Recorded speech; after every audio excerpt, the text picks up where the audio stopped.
Hello everyone, সবাই কেমন আছেন? আশা করি সবাই ভালো আছেন।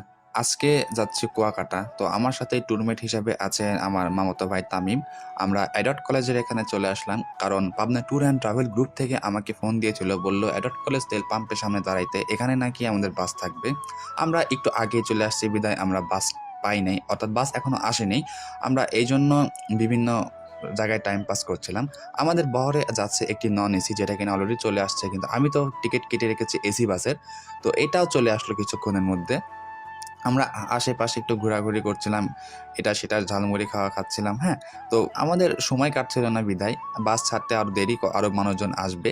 তো এক ঝালমুড়িওয়ালা কাকাকে দেখলাম, তো বললাম, "ভাই, তুমি কেন? বাসে বসে আমরা খাওয়া যাবে।" এই আরকি। তো দেখতে থাকেন ভিডিও। আসসালামু আলাইকুম। এই মুহূর্তে আমরা আছি হচ্ছে তিতিনালয় হোটেলের এখানে। পাবনা ট্যুর অ্যান্ড ট্রাভেল গ্রুপের সাথে আমরা যাব হচ্ছে কুয়াকাটা। তো এই যে পিছনে দেখতে পাচ্ছেন আমাদের এসি বাস নিউ সোহাগ বাস দাঁড়িয়ে আছে। তো এখান থেকেই আমরা মূলত হচ্ছে রওনা দেব। তো ভিডিও সবাই কন্টিনিউ করতে থাকেন। শুধু আমি একা না, আমার সাথে আছে আমার ব্রাদার্স। ভাই, তোমার নাম? আমার নাম মোহাম্মদ খান তামিম। খান তামিম নাকি অন্য কিছু আছে? যাই হোক, তারপর আমরা দেরি না করে আমরা বাসে উঠে পড়লাম। বাসটা ছিল সোহাগ পরিবহনের বিজনেস ক্লাস একটি কোচ, এসি বাস, অনেকটাই সুন্দর। তো আমি সিট খুঁজতেছিলাম। আমার সিট নাম্বার ছিল হচ্ছে H12, H1 আমার, H2 হচ্ছে আমার ভাইয়ের। আমি আর আমার ভাই সিটে বসে পড়লাম। তো সিটে বসার পরে সিটের অনেক প্রসেসিং চলতেছিল, কে কোথায় বসবে না বসবে। এখানকার যারা ট্যুর গাইড ছিল তারা অনেকটাই ভালো মন মানসিকতার মানুষ ছিল, আমাদেরকে অনেক সাপোর্ট এবং হেল্প করছিল। তো এখানে আমাদের বাস ছেড়ে দিল। দেখেন, আল্লাহর নাম নিয়ে বাস ছেড়ে দিল। যেতে যেতে প্রায় সারা রাত লাগবে। একদম ভোর ৫টায় আমরা গিয়ে ওখানে পৌঁছাবো। ৮টার সময় বাস ছাড়ছে। তো বাসের মধ্যে শুধু যে আমরা চুপচাপ বসে গেছি তা না, দেখুন বাসের মধ্যে কতটা মজা করছি।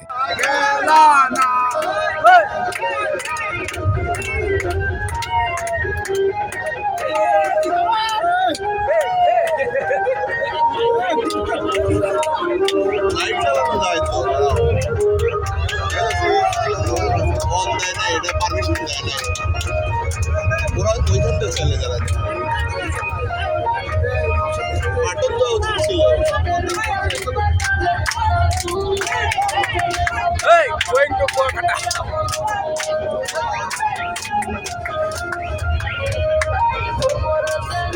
দেখতে দেখতে কুষ্টিয়া চলে আসলাম। কুষ্টিয়া আমার ফুফাতো ভাইয়ের বাসা। তো তাকে অনেক মিস করলাম। তার বাসার উপর দিয়ে যাব, হ্যাঁ? তো কুষ্টিয়া শহরটা অনেকটা সুন্দর। আসবো কোনো একদিন, কুষ্টিয়া ভ্লগ নিয়ে আপনাদের সামনে আসবো। চমৎকার একটি জেলায় কুষ্টিয়া।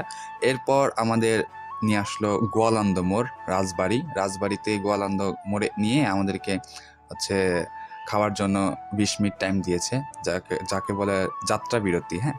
তো এই রেস্তোরাঁয় আমরা ঢুকলাম, দেখি কি কি খাবার আছে। তো আমি এবং মামাতো ভাই ঢুকছি এখানে। মূলত সে বলল, "ভাই, তুই ডিসিশন মেকিংটা আমার উপরেই দিয়ে দে, আমি খাবার অর্ডার দিচ্ছি।" আমি বললাম, "ঠিক আছে, দাও।" তখন সে বেশি কিছু না, মুরগির মাংস এবং ভাত অর্ডার দিল। হালকা পাতলা খাবো, কারণ সকালবেলা আমরা আবার কুয়াকাটা গিয়ে খাবো। দেখুন, পাবনা ট্যুর অ্যান্ড ট্রাভেল গ্রুপের সকল সদস্য এখানে বসে খাচ্ছে, প্রায় ৪০ জন। এবং আগে যে বাস, সেটা অনেক আগেই বের হয়ে গিয়েছে, নন এসিটা। তো আজকের ভিডিও এ পর্যন্তই। সবাই ভালো থাকবেন, সুস্থ থাকবেন। সেকেন্ড যে ভিডিও, অর্থাৎ কুয়াকাটার যে মূল ভ্লগটা, সেটা আপলোড হবে ২-১ দিন পর। আজকে ফার্স্ট পার্ট, ওটা সেকেন্ড পার্ট। আসসালামু আলাইকুম।